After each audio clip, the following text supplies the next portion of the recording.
శుక్లాంబరధరం విష్ణుం శశివర్ణం చతుర్భుజం ప్రసన్నవదనం ధ్యాయేత్ సర్వవిఘ్నోపశాంతయే అగజానన పద్మార్కం గజానన మహార్నిశం అనేకదంతం భక్తానాం ఏకదంతం ఉపాస్మహే. ఓం గం గణపతయే నమః. ఓం శ్రీమాత్రే నమః. ఓం శ్రీ గురుభ్యోం నమః. మా ఆది ఆస్ట్రాలజీని చూస్తున్న మీ అందరికీ, అలాగే విదేశాల్లో కూడా ఉంటూ నేను ఎంతగానో ఆదరిస్తూ ప్రోత్సహిస్తున్నటువంటి మీ అందరికీ కూడా పేరు పేరున నా హృదయపూర్వక నమస్కారాలు.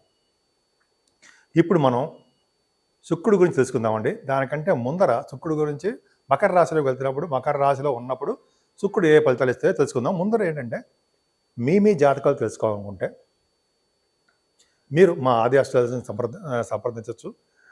కింద స్క్రోల్ అవుతున్న నెంబర్కి ఫోన్ చేస్తే నేనే లిఫ్ట్ చేస్తాను. జనరల్గా మీకు date of birth, time of birth, place of birth ఈ మూడు ఉండాలండి. జాతకాలు చెప్పించుకుంటే పర్ఫెక్ట్ రిజల్ట్స్ వస్తాయి. అంటే మీరు సపోజ్ వివాహం కానీ, లేకపోతే పిల్లల సంతానం విషయంలో కానీ, అదే మ్యాచింగ్, జనరల్గా మ్యాచింగ్ వస్తూ ఉంటుంది కదండి. ఒక వధువుకి ఓ వధుడికి మ్యాచ్ అయిందా లేదా అనేవి ఉంటాయి కదా. ఇట్లాగా రకరకాల సన్నివేశాల్లో అనేక రకాల ముహూర్తాలు పెట్టడంలో కూడా మా ఆది ఆస్ట్రాలజీ తరఫున నేను మీ ఆది తరఫున నేనే ముహూర్తాలు పెడతాను. ఇంకెవరు చేయరు, నేనే చేస్తూ ఉంటాను. అలాగే మీరు ఒకవేళ నేను ఫోన్లో లిఫ్ట్ చేయనప్పుడు వాట్సాప్లో మెసేజ్లు పెట్టండి. తప్పకుండా నేను ఫోన్ చేస్తాను. ఫోన్ చేసి మీకు ఏం కావాలి అనేది నేను అడిగి పరిష్కార మార్గాలు అన్నీ కూడా తప్పకుండా విడమరిచి మొత్తం జాతకం మొత్తం చెప్పడం జరుగుతుంది. మీకు ఏమైనా చెప్పించుకోదలుచుకుంటే మా ఆది ఆస్ట్రాలజీని, నన్ను ఆదిని సంప్రదించండి. తప్పకుండా పరిష్కార మార్గాలు చెప్తాను. ఇప్పుడు మనం యాక్చువల్గా శుక్రుడు అనేవాడు ధనుర్రాశిలోంచి మనకి మకర రాశిలోకి ప్రవేశిస్తున్నాడు. ఎప్పటి వరకు ఉంటాడంటే 28వ తారీఖు వరకు కూడా మకర రాశిలోనే ఉంటాడు శుక్రుడి ప్రభావం. ఇంతకుముందు 16వ తారీఖునే డిసెంబర్ 16 కూడా, డిసెంబర్ 16 కదగానే కన్యా రాశిలోకి ధనురాశిలో శుక్రుడు ఉన్నాడు. శుక్రుడు అది శత్రుక్షేత్రం కాబట్టి అందరికీ కూడా శుభ ఫలితాలు తక్కువ ఇచ్చేవాడు. మామూలు ఫలితాలు మాత్రం, చెడు ఫలితాలు మాత్రం ఉండేవి. శుభ ఫలితాలు అంత ఎక్కువ ఉండవు. కానీ మిత్రక్షేత్రమైనటువంటి మకర రాశిలోకి, శని క్షేత్రం కదా, మకర రాశిలోకి మిత్రుడు అవుతాడు కదా శని శుక్రుడికి. అలాగా ఆ రాశిలో ప్రవేశించడం వలన 12 రాశుల వాళ్ళకి ఎలా ఉండబోతోంది అని తెలుసుకుందాం. ఈ శుక్రుడు ప్రభావం ఎప్పుడు 28 అంటే జనరల్గా 2వ తారీఖు డిసెంబర్ నుంచి 28వ తారీఖు డిసెంబర్ వరకు 26 రోజుల పాటు మకర రాశిలో ఉంటాడు శుక్రుడు. 12 రాశుల వాళ్ళకి ఏ ప్రభావం ఉంటుంది, ఎలా ఉండబోతోంది, ఆయన ఇచ్చే ఫలితాలు ఎలా ఉంటాయో తెలుసుకుందామండి.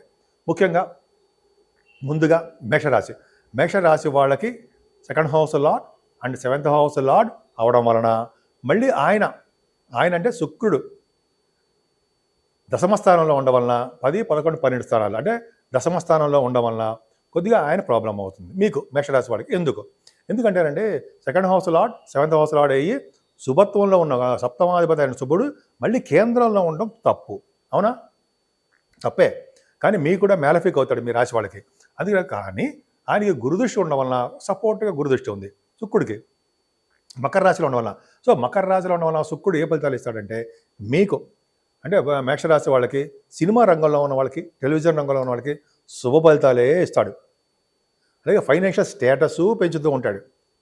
పైగా దశమస్థానంలో శుక్రుడు ఉన్నాడు కాబట్టి ప్రైవేట్ ఆర్గనైజేషన్స్లో పనిచేసే వాళ్ళకి, ప్రైవేట్ ఇండస్ట్రీస్ అంటారు కదా, అందులో పనిచేసే వాళ్ళకి, అలాగే శుక్రుడు కారకత్వాల్లో ఉన్నటువంటి బిజినెస్లు అంటే ఉద్యోగాలు చేసే వాళ్ళకి కూడా మంచి యోగాన్నే ఇస్తాడు. ముఖ్యంగా శుక్రుడు కళలకు కారకుడు కాబట్టి సినిమా రంగంలోనూ, టెలివిజన్ రంగంలోనూ, సంగీత, సాహిత్య, నృత్య కళాకారులకి, డబ్బింగ్ ఆర్టిస్టులకి, అలాగే పాటలు పాడేవాళ్ళు కూడా చాలా బాగుంటుందండి.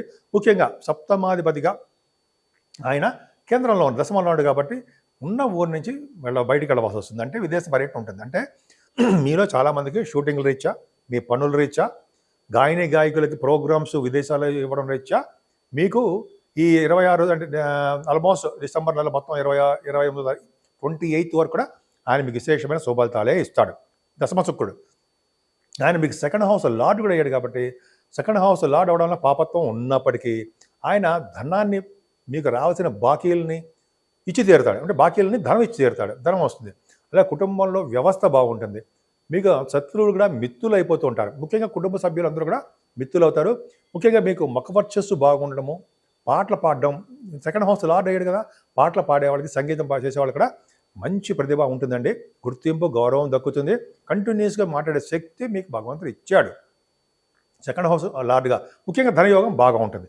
అందరికీ కాదు, బాగా మన జాతకాల ప్రకారము జరుగుతున్న దశల ప్రకారం ఆధారపడి ఉంటుంది. ఆయన పైగా మీకు సప్తమాధిపతి అయ్యాడు, పరమ పాప అయ్యాడు కదా, మేలఫిక్ అత్యంత పాపత్వంలో ఉన్నవాడు శుక్రుడు మీకు సప్తమాధిపతిగా. కానీ ఆయన సప్తమాధిపత్యం వచ్చినప్పటికీ దశమంలో ఉన్నాడు కాబట్టి వివాహ శుభకార్యాలు చేయడానికి అవకాశాలు ఉన్నాయి. కానీ ఆయన ప్రాబ్లమ్స్ క్రియేట్ చేస్తాడు, దగ్గర గురించి సంబంధాలు ఆగిపోవడము అవన్నీ చేస్తూ ఉంటాడు.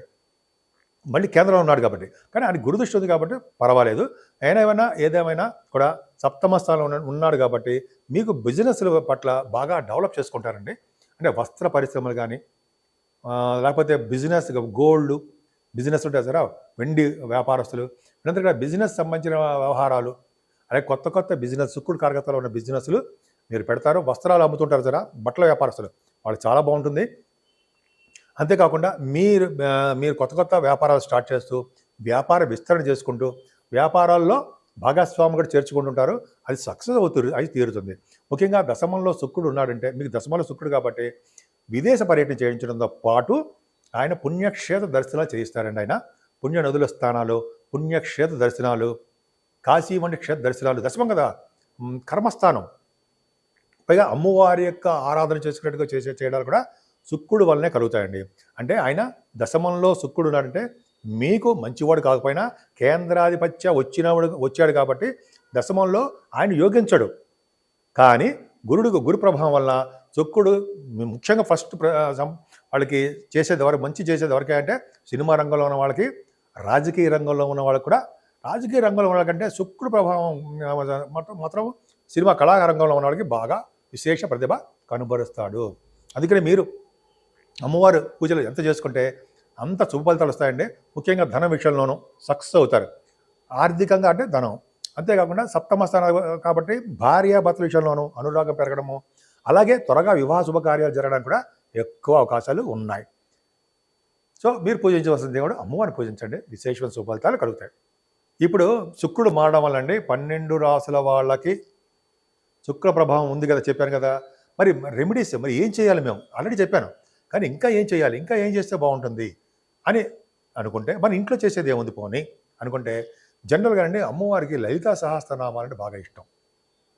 అమ్మవారిని లలితా సహస్రనామాలతో పూజించిన ఓం ఐం హ్రీం శ్రీం క్లీం శ్రీమాత్రే నమః, ఓం ఐం హ్రీం శ్రీం క్లీం శ్రీమాత్రే నమః, ఓం ఐం హ్రీం శ్రీం క్లీం శ్రీమాత్రే నమః అని అమ్మవారిని బీజాక్షరాలతో పూజించిన అద్భుతమైన ఫలితాలు ఉంటాయి. అమ్మవారిని ఇంట్లో పూజించుకోవడం వల్ల.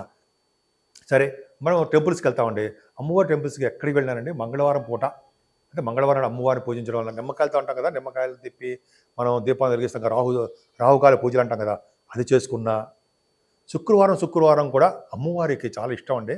అమ్మవారి పవర్ అంటే బెజవాడ కనకదుర్గ అమ్మవారు ఇంకా పవర్ఫుల్. అలాగే మీకు దగ్గరలో ఉన్న ఏ అమ్మవారైనా సరే, కనకదుర్గ అమ్మవారైనా సరే, ఎక్కడైనా ఏ గ్రామ దేవత అయినా సరే అమ్మవారిని పూజించడం విశేషం.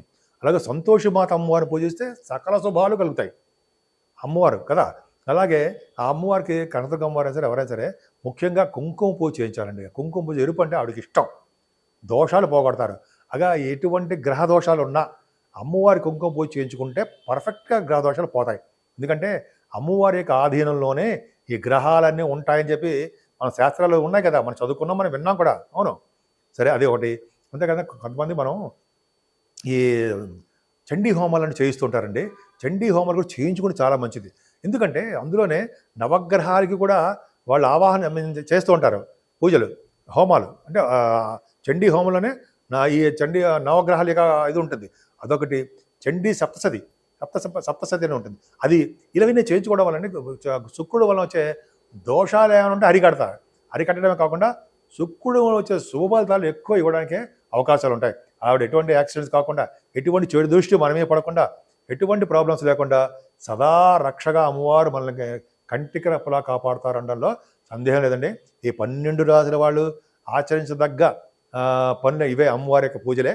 సో ఈ విధంగా అమ్మవారిని ఎంత ఆరాధిస్తే అంత ఓం శ్రీమాత్రే నమః, ఓం శ్రీమాత్రే నమః, ఓం శ్రీమాత్రే నమః అనుకోవచ్చు. బీజాక్షరాలు మనం చెప్పలేకపోయినా 108 సార్లు మన ఇంట్లో అమ్మవారిని పూజించడం వల్ల ఓం శ్రీమాత్రే నమః అనే మంత్రం కానీ, అష్టోత్తరాలు, దుర్గా అష్టోత్తరం కానీ, మీకు ఏదైనా అష్టోత్తరాలు వస్తే అవి కానీ చేసుకోండి. చేసుకుంటే సినిమా రంగంలో కాదు, చదువులో కాదు, పెళ్ళిళ్ళు కాదు, ఏదైనా సరే మీకు అమ్మవారు చక్కగా తీర్చిదిద్దుతారు.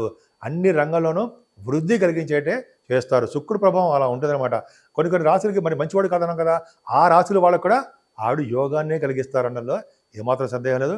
మీ అందరికీ అంటే 12 రాశుల వాళ్ళకి, మేషరాశి నుంచి మొదలు మీనరాశి వాళ్ళకు కూడా, మీనరాశి వరకు కూడా మీ 12 రాశుల వాళ్ళకి సర్వ శుభాలు, సర్వ సౌఖ్యాలు, ఆనందంగా, సౌభాగ్యంగా, ఎప్పుడూ నవ్వుతూ కళకళలాడుతూ ఉంటారని నేను మనస్ఫూర్తిగా కోరుకుంటున్నాను.